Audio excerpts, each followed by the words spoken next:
జైలుకు బండి భగీరథ్. నిన్న బండి సంజయ్ కుమారుణ్ణి పోలీసులు అదుపులోకి తీసుకున్నారు. ఎక్కడ? ఈ అప్ప వద్ద అదుపులోకి తీసుకున్నారట. టీజీపీఏ వద్ద అరెస్టు చేశామని పోలీసులు చెప్తున్నారు. అక్కడ నుంచి పేట్ బషీరాబాద్ పోలీస్ స్టేషన్కు తీసుకొచ్చారు. సో ఆ విజువల్స్ ఇవన్నీ కూడా మీరు చూసే ఉంటారు. నిన్న రాత్రి 10 గంటల తర్వాత 10 గంటల సమయంలో ఆయన దొరికినట్టుగా, అరెస్ట్ చేసినట్టుగా పోలీసులు చెప్పడం జరిగింది. సో ఇవి ఆ దృశ్యాలు, నిన్న ఆయన తీసుకొస్తున్న విజువల్స్ ఇవి.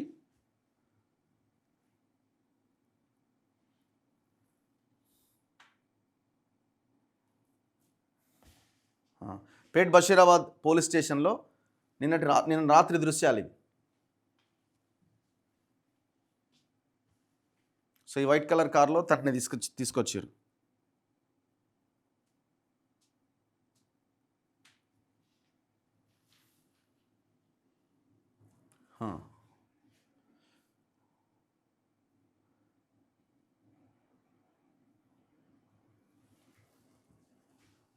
సో నిన్న ఇక్కడ అదుపులోకి తీసుకున్నామని చెప్తున్నారు, కానీ అదుపులోకి ఏం లేదు. వాళ్ళు ఇక ముందుగానే ఇంకా లొంగిపోవాలి అనే ఒక నిర్ణయానికి వచ్చినట్టున్నారు, లొంగిపోయినట్టున్నారు. చాలా పెద్ద ఎత్తున డిస్కషన్ జరిగినాయి తెర వెనకాల, ఏం చేయాలా, ఎట్లా, ఏమవుతుందని. ఇక అవకాశం లేదు, మళ్ళీ నెక్స్ట్ వీక్ వరకు వెయిట్ చేయాలి. నెక్స్ట్ వీక్ వరకు వెయిట్ చేసేలోపు ఇక్కడ మొత్తం పెద్ద ఎత్తున మూమెంటు, వ్యవహారం ఇదంతా ఇంకా భయంకరంగా నడిచే అవకాశం ఉంది. అటు బండి సంజయ్కి ఎంత డ్యామేజ్ అవుతుందో రేవంత్ రెడ్డికి అంతకంటే భయంకరమైన డ్యామేజ్ అవుతుంది. సో ఇదంతా కూడా పొలిటికల్ లైన్ తీసుకుంది, పొలిటిసైజ్ అయింది ఇష్యూ మొత్తం. సో రాజకీయ పార్టీలకు ఇబ్బందికర పరిణామాలు వచ్చిన తర్వాత అది కష్టమో నష్టమో ఒక నిర్ణయం తీసుకోవాలని అనుకుంటారు. సో అందుకే కష్టమైనప్పటికీ ఇక లొంగిపోవాలి అనే ఒక నిర్ణయానికి వచ్చినట్టు కనబడ్డది. ఒకవేళ ఏమీ లేకపోయి సైలెంట్గా వాతావరణం ఉండుంటే నెక్స్ట్ వీక్ కాదు కదా, ఇంకా 10 రోజులకు కూడా దొరకకపోయేటోడు. ఆయన ఎక్కడో లేడు, హైదరాబాద్లోనే ఉన్నాడు. అక్కడ ఉన్నాడు, ఇక్కడ ఉన్నాడు, ఏదో చెప్పారు, కానీ హైదరాబాద్లోనే ఉన్నాడు, ప్రశాంతంగా వాళ్ళ ఇంట్లోనే ఉన్నాడు.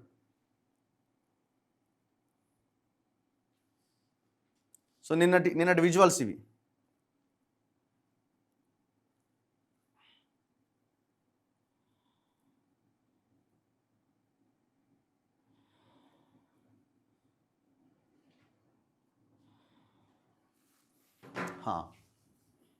ఏం జరిగింది? డీసీపీ ఆధ్వర్యంలో 2.5 గంటల పాటు నిన్న విచారించిరట. మరి ఏం చెప్పిండు? సైబరాబాద్ కమిషనర్ ఒక ప్రకటన రిలీజ్ చేసినట్టున్నాడు. అవును, అమ్మాయి మీద దాడి జరిగింది అనే ఒక ప్రకటన విడుదల చేసినట్టుగా వార్తలు వస్తున్నాయి. అండ్ దాంతోపాటు నిన్న మెజిస్ట్రేట్ ఆధ్వర్యంలో అమ్మాయి యొక్క వాంగ్మూలాన్ని కూడా పోలీసులు సేకరించారు. మెజిస్ట్రేట్ ముందు రికార్డ్ చేశారు. డేటా, కాల్ రికార్డుల ఆధారంగా దర్యాప్తు. డీసీపీ ఆధ్వర్యంలో బండి భగీరథ్ను 2.5 గంటల పాటు విచారించారు. వైద్య పరీక్షల అనంతరం మెజిస్ట్రేట్ ముందు హాజరుపరిచారు. 14 రోజుల రిమాండ్ విధించింది కోర్టు. చర్లపల్లి జైలుకు తరలించారు. ఉదయం నుంచే ఆపరేషన్ భగీరథ్ పేరిట వేట. లుకౌట్ నోటీసు జారీ. విమానాశ్రయాల్లో అప్రమత్తం. భగీరథ్ బంధువులు, స్నేహితుల ఇళ్లలో సోదాలు. కేంద్ర మంత్రి బండి సంజయ్ ఇంట్లో గాలింపు. సంజయ్ బంధువులు, భగీరథ్ స్నేహితులను స్టేషన్కు పిలిపించి విచారించిన పోలీసులట. పోక్సో కేసులో ఆరోపణలు ఎదుర్కొంటున్న కేంద్ర మంత్రి బండి సంజయ్ కుమారుడు బండి భగీరథ్ను సైబరాబాద్ పోలీసులు శనివారం రాత్రి అరెస్ట్ చేశారు. నార్సింగి పరిధిలో టీఎస్పీఏ వద్ద రాత్రి 8 గంటల 15 నిమిషాలకు భగీరథ్ను అరెస్ట్ చేసినట్లు విచారణ నిమిత్తం ఎస్ఓటీ పోలీసుల బృందం అతన్ని పేట్ బషీరాబాద్ పోలీస్ స్టేషన్కు తరలించినట్లు Cyberabad police commissioner M Ramesh తెలిపారు.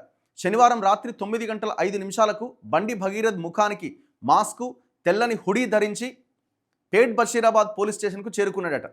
మఫ్టీలో ఉన్న పోలీసుల సమక్షంలో 4 వాహనాల్లో 5 న్యాయవాదులతో కలిసి పోలీసుల ముందు హాజరయ్యాడు. కరుణ్ సాగర్ గారు వీళ్ళందరూ కలిసి తీసుకొచ్చినట్టున్నారు. భగీరథ్ వచ్చిన 5 నిమిషాలకు విచారణాధికారి కూకట్పల్లి డీసీపీ రితిరాజ్ పోలీస్ స్టేషన్కు చేరుకున్నారు. ఇప్పుడు ఆమె కదా సిట్ ఇన్ఛార్జ్ ఈ కేసుకు సంబంధించి. 2.5 గంటల పాటు భగీరథ్ను విచారించారు. అనంతరం వైద్య పరీక్షలు నిర్వహించి అర్ధరాత్రి మేడ్చల్ జిల్లా మెజిస్ట్రేట్ ముందు హాజరుపరిచారు. కేసు పూర్వాపరాలను, పోలీసుల రిపోర్టులను పరిశీలించిన మెజిస్ట్రేట్ భగీరథ్కు 14 రోజుల రిమాండ్ విధించారు. అనంతరం పోలీసులు అతన్ని చర్లపల్లి జైలుకు తరలించారు. దీంతో శనివారం ఉదయం నుంచి బండి భగీరథ్ అరెస్టుపై నెలకొన్న ఉత్కంఠ వీడింది. తొలుత తానే స్వయంగా పోలీసుల ముందు లొంగిపోతాను అన్న సంకేతాలు భగీరథ్ నుంచి పోలీసు వర్గాలకు అందినట్టుగా తెలిసింది. ఇందుకు తగ్గట్టుగానే ఉదయం పేట్ బషీరాబాద్ పోలీస్ స్టేషన్ వద్ద బ్యారికేడ్లు ఏర్పాటు చేసి రెట్టింపు సిబ్బందితో కట్టుదిట్టమైన భద్రతా ఏర్పాట్లు చేపట్టారు. అయితే అనూహ్య రీతిలో పోలీసులే అతన్ని అరెస్ట్ చేశారు. ఈ అరెస్ట్ ఏముందండి, ఆల్రెడీ ముందే డిసైడ్ అయినారు. ఇప్పుడు 13వ తారీఖు ఆయనకు నోటీస్ పంపించినారు. 15వ తారీఖు వస్తా అన్నాడు. మరి అప్పుడు ఎందుకు లేదు ఈ హడావుడి? మీరు ఆలోచించండి ఒకసారి. 13వ తారీఖు ఎందుకు లేదు హడావుడి? 14వ తారీఖు ఎందుకు లేదు ఈ హడావుడి? అప్పుడు ఎందుకు సెర్చింగ్స్ లేవు? ఘటన జరిగి వారం 10 రోజులు అవుతుంది కదా, నిన్ననే ఎందుకు వచ్చింది? నిన్ననే ఎందుకు వచ్చింది అంటే నిన్న డిసైడ్ అయినారు. నిన్న ఏమని ఇంకా మనకు అవకాశం లేదు కోర్టులో, నెక్స్ట్ వీక్ వరకు మళ్ళీ వెయిట్ చేయడం అంటే ఇక మన రాజకీయ జీవితాన్ని సమాధి చేసుకున్నట్టే అవుతుంది. అటు సంజయ్ది ఇటు రేవంత్ రెడ్డిది ఇబ్బందికర పరిణామాలు ఉన్నాయని చెప్పి రేవంత్ రెడ్డి, బీజేపీ, ఇటు కాంగ్రెస్ వీళ్ళందరూ మాట్లాడుకున్న తర్వాత, లీడర్లంతా మాట్లాడుకున్న తర్వాతనే ఇంకా లొంగిపోవడం తప్ప ఆప్షన్ లేదు అని వాళ్ళు హోప్స్ వదిలేసుకొని నిన్న లొంగిపోవడానికి సిద్ధమయ్యారు. లొంగిపోవడానికి సిద్ధమైనప్పుడు ఇక పోలీసులు ఎట్లుంటుందో తెలుసుగా, ముఖ్యమంత్రి ఇక అధికారులు ఇక మేము ఏదో చేసినామని చెప్పుకోవడానికి ఇక వీళ్ళు ఆ ఇల్లు ఈ ఇల్లు, బండి సంజయ్ ఇల్లు ఈ ఇల్లు ఆ ఇల్లు సెర్చ్ చేయడం స్టార్ట్ చేసినారు. లుక్అవుట్ నోటీస్ అన్నారు, ఈ మధ్యలోనే సెర్చింగ్స్ అన్నారు, ఇంకోటి అన్నారు. అదంతా చేసిన తర్వాత సాయంత్రానికి ఇగో అరెస్ట్ చేసిన మేమని చూపించారు. ఇది ముందు నుంచి డిసైడ్ అయిందే. ఇది ఈయన ఏదో పెద్ద ఏదో చేసినట్టు అనూహ్య రీతిలో అరెస్ట్ చేసిర్రు. ఏం అనూహ్యం లేదు, ఏం లేదు. బండి భగీరథ్ పోలీసుల ముందు లొంగిపోతున్నాడు అని శనివారం ఉదయం నుంచి ప్రచారం జరిగింది. దాంతో పేట్ బషీరాబాద్ పోలీస్ స్టేషన్ వద్ద తీవ్ర ఉత్కంఠ నెలకొంది. పోలీసులు ముందుగానే రోడ్డుపై ఎలాంటి ఇబ్బందులు లేకుండా పిఎస్ ఎదుట బ్యారికేడ్లు ఏర్పాటు చేశారు. భగీరథ్ పోలీసుల ఎదుట లొంగిపోతే పంచనామా నిర్వహించడానికి గాను కుత్బుల్లాపూర్ రెవెన్యూ కార్యాలయం రికార్డ్ అసిస్టెంట్ బాలప్రసాద్, విఆర్ఏ మధ్యాహ్నం నుంచి పోలీస్ స్టేషన్ వద్దే వేచి ఉన్నారు. వీరితో పాటు భగీరథ్ను మెజిస్ట్రేట్ ముందు హాజరుపరచడానికి తీసుకెళ్లే ముందు వైద్య పరీక్షలు నిర్వహించడానికి గాను 2 ప్రభుత్వ వైద్యులు రాత్రి 8 గంటలకు అంటే భగీరథ్ పోలీస్ స్టేషన్కు చేరుకోవడానికి అరగంట ముందే వచ్చారట. మరోవైపు సాయంత్రం 6:30 నుంచి పోలీస్ స్టేషన్ గేట్లు మూసేశారు. మీడియాను లోపలికి అనుమతించలే. మొత్తం మీద శనివారం ఉదయం నుంచి రాత్రి 9 గంటల వరకు పోలీస్ స్టేషన్ వద్ద మీడియా ప్రతినిధులు పెద్ద సంఖ్యలో వేచి ఉండడంతో తీవ్ర ఉత్కంఠ నెలకొంది. 9:05 మేడ్చల్ రోడ్డు మార్గం గుండా భగీరథ్ పిఎస్కు చేరుకున్నారు. ఇక మరి అంత బ్యారికేడ్లు పెట్టి, డాక్టర్లను పిలిచి, ఎంఆర్ఓను పిలిచి, విఆర్ఏని, ఇంత హడావుడి మధ్యాహ్నం నుంచే జరిగిందంటే వాళ్ళకి ఇన్ఫర్మేషన్ ఉన్నది. శనివారం రాత్రి పోలీస్ స్టేషన్కి వచ్చిన బండి భగీరథ్ను విచారణ పర్యవేక్షణాధికారి రితిరాజ్ బృందం 2.5 గంటల పాటు విచారించారు. పోక్సో కేసు బాధితురాలు ఎంతకాలంగా మీకు పరిచయం, ఎలా పరిచయం, మీ మధ్య ఎలాంటి స్నేహం ఉంది, బాధితురాలిపై అత్యాచారానికి పాల్పడ్డారా, ఆమె మైనర్ అని తెలియదా, ఘటనా స్థలంలో అసలేం జరిగింది, బాధితురాలు సమర్పించిన ఆధారాలకు మీ సమాధానం ఏంటి, కేసు నమోదైన విషయం తెలిసిన తర్వాత చట్టానికి దొరకకుండా ఎందుకు తప్పించుకున్నారు అంటూ పోలీసులు భగీరథ్పై ప్రశ్నల వర్షం కురిపించి సమాధానాలు రాబట్టడంతో పాటు అతని స్టేట్మెంట్ను రికార్డ్ చేశారు.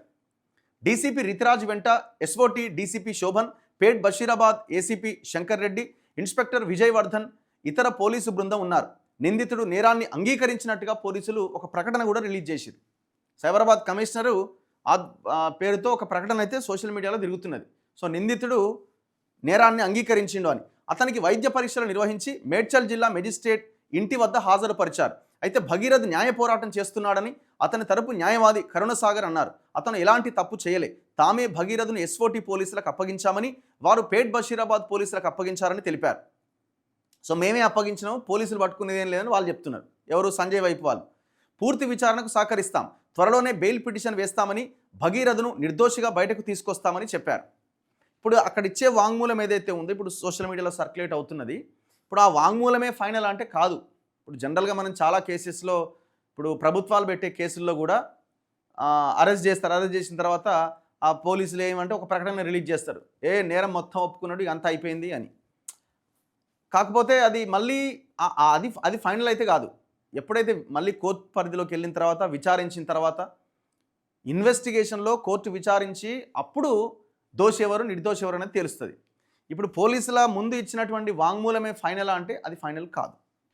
ఉన్నది మాట్లాడుకోవాలి. ఆపరేషన్ భగీరథ్ పేరిట వేట. బండి భగీరథ్ పోలీసు విచారణకు హాజరు కాకపోవడం, అతనికి ముందస్తు బెయిల్ విషయంలో ఎలాంటి రక్షణ కల్పించని విధంగా శుక్రవారం హైకోర్టులో ఆదేశాలు రావడంతో శనివారం తెల్లవారుజాము నుంచే పోలీసులు అతని కోసం వేట ముమ్మరం చేశారు. ఆపరేషన్ భగీరథ్ పేరిట అతన్ని పట్టుకోవడం కోసం దేశవ్యాప్తంగా పలు ప్రాంతాల్లో సైబరాబాద్ స్పెషల్ టీంలు శనివారం ఉదయం నుంచి తీవ్రస్థాయిలో గాలింపు చేపట్టినాయట. వామ్మో, దేశవ్యాప్తంగా పోయిరటిల్లు. ఆయన ఎక్కడున్నాడో తెలుసు, ఎక్కడ ఉన్నాడో, హైదరాబాద్ పరిసర ప్రాంతాల్లోనే ఉన్నాడు. ఇలాంటి దేశవ్యాప్తంగా తిరిగిరట. మరి దేశవ్యాప్తంగా తిరిగడానికి మనం నిన్ననే ఎందుకు లుక్అవుట్ నోటీసులు ఇచ్చారు? నిన్ననే ఎందుకు ఇచ్చారు? వాడు అంతకుముందు ఎందుకు ఇవ్వలే? 5-6 రోజులు ఎందుకు వెయిట్ చేసినారు? హైదరాబాద్ పోయిరట, ఢిల్లీకి పోయిరట, కరీంనగర్ పోయిరట, పూణే, బెంగళూరులో 14 పోలీసు బృందాలు రంగంలోకి దిగినాయట. ఏం డ్రామా! 14 పోలీసు బృందాలట. ఎందుకంటే ఈయన రాష్ట్ర ప్రభుత్వాన్ని కాపాడి రేవంత్ రెడ్డిని కాపాడే ప్రయత్నం ఈయనది. ఇటు ఈయనది రేవంత్ని కాపాడాలి రాధాకృష్ణ, అటు బీజేపీ సంజయ్ని కాపాడాలి. అందరిని కాపాడే బాధ్యత ఈయనదే కదా.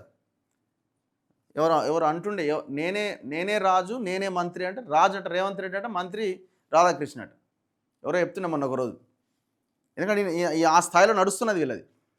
ఇదేం కాకపోతే 14 పోలీసు బృందాలు రంగంలోకి దిగి మొత్తం జల్లెడబట్టి జరిగిందా ఇదేమన్నా?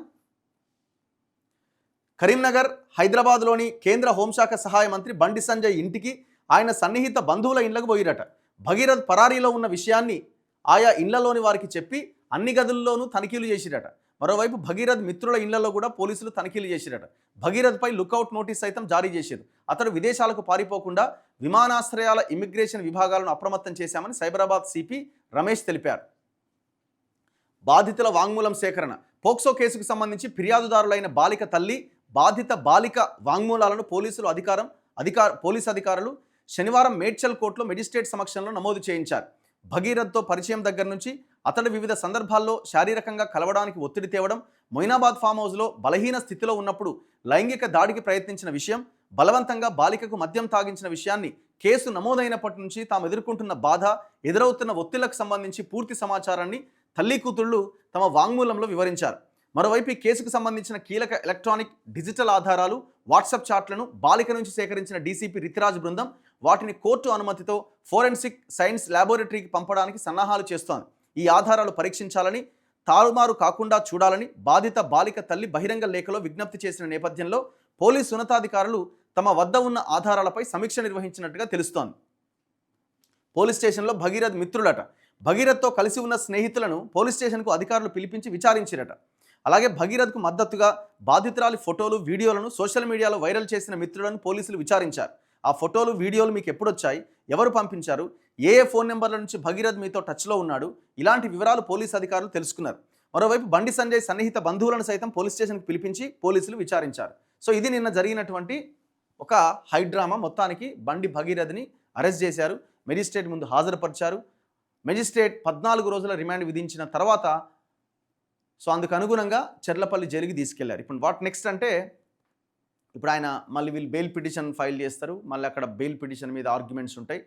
ఆల్రెడీ ఇప్పుడు ఇంటరిమ్ రిలీఫ్ అండ్ ముందస్తు బెయిల్ మీద విచారణ నెక్స్ట్ వీక్ గురువారానికి వాయిదా పడ్డది. ఇప్పుడు వీళ్ళు రెగ్యులర్ బెయిల్ వేసుకోవాలి, ఎందుకంటే అరెస్ట్ అయిపోయింది కదా. సో ఇంక యాంటిసిపేటరీ అన్నదానికి అర్థం లేదు. ఇప్పుడు రెగ్యులర్ బెయిల్ పిటిషన్ వేసుకొని ఇదంతా అయిపోయినట్టే. ఇక రెగ్యులర్ బెయిల్ పిటిషన్ వేసుకొని మళ్ళీ ఆర్గ్యుమెంట్స్ అయితే మళ్ళీ బెయిల్ వస్తుందా రాదా అన్నది ఇక కోర్టు డిసైడ్ చేస్తుంది. ఇప్పుడు నిన్న బండి ఇది ఒక భాగం నిన్న జరిగినటువంటి పరిణామం. ఇదంతా కూడా ఇది ఎప్పుడు జరగాల్సి ఉండే, ఇష్యూ బయటకు వచ్చిన తర్వాత 1-2 డేస్లో ఇది జరగాల్సి ఉండే. కానీ ఎంత డ్యామేజ్ జరిగి ఎంత భయంకరమైన డ్యామేజ్ జరిగింది.